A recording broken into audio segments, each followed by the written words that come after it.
Star Wars 7x7, episode 3107. All right, here we go. It is season 2 of The Bad Batch. The first 2 episodes, Spoils of War and Ruins of War, debuted yesterday. We're going to start our coverage of this season 2 launch with a first reaction for the 2 episodes overall and what it seems to tell us about how the series is going to go this year. Punch it.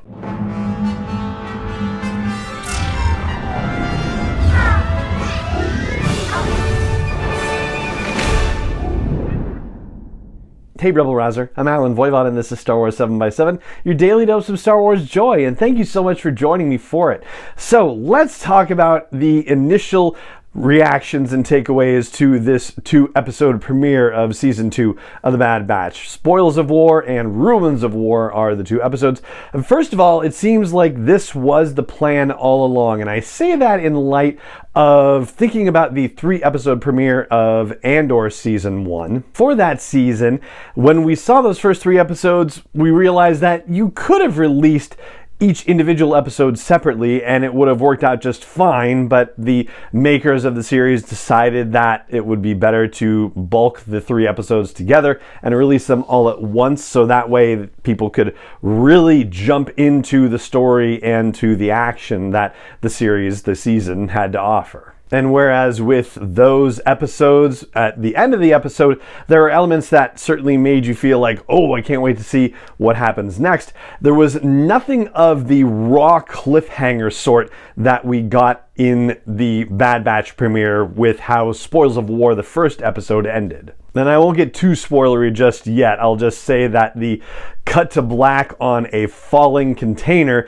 was about as raw of a cliffhanger as you could get. So it almost seems like they could have released it as one long episode, the same way that they did with the season premiere of Season 1 of The Bad Batch, but they decided to break it up into 2 episodes, and yeah, that's fine, whatever, but it seems like they definitely were planning on doing 2 right from the start as opposed to Andor, which seems like it was a decision made later on in the process. Second thing I'll say about the season so far is it looks like they are making an effort to mix up our Bad Batch characters, in that we're seeing them in different configurations and combinations, and as a result, we're getting new and interesting dynamics between the characters developing. Season 1 very much put a focus on the relationship between Hunter and Omega and Wrecker and Omega, but Season 2, kicking things off,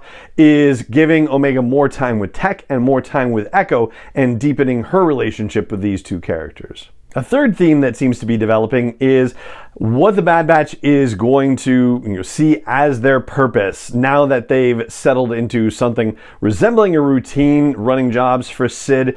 Are they going to just continue to run jobs for Sid, or are they going to try to get the big score that will allow them to retire from their work from Sid, or are they going to consider doing more, as Echo puts it? Are they going to try to help other people? In other words, join a nascent rebellion. A fourth thing that I noticed is that it seems like the set pieces, the action sequences for Season 2 are already elevated from what they were from Season 1. And Season 1's action sequences were pretty darn good, but the ones that they've got in these first 2 episodes are really kind of off the charts.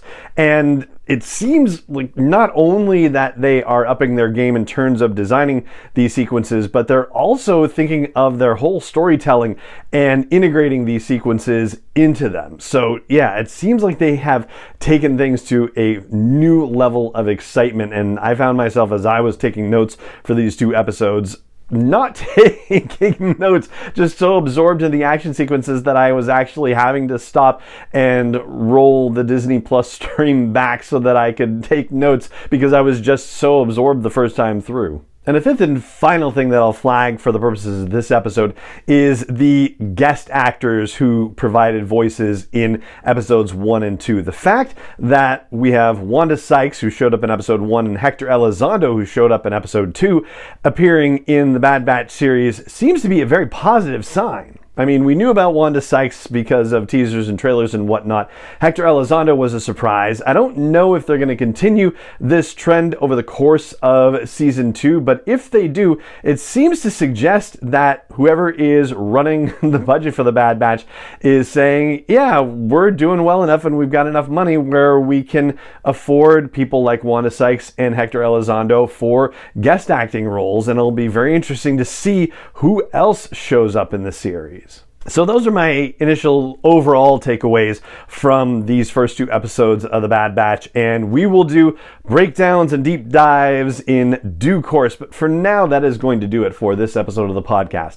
It just remains for me to say thank you so much for joining me for it, as always, and may the Force be with you wherever in the world you may be. 7x7 is not endorsed or sponsored yet by Lucasfilm Limited, Disney, or 20th Century Fox, and is intended for entertainment and information purposes only. Star Wars, the Star Wars logo, all names and pictures of Star Wars characters, vehicles, and any other Star Wars related items are registered trademarks and/or copyrights of Lucasfilm Limited, or their respective trademark and copyright holders. May the Force be with them. All original content is copyright 2021 by Star Wars 7x7. We hope you love it.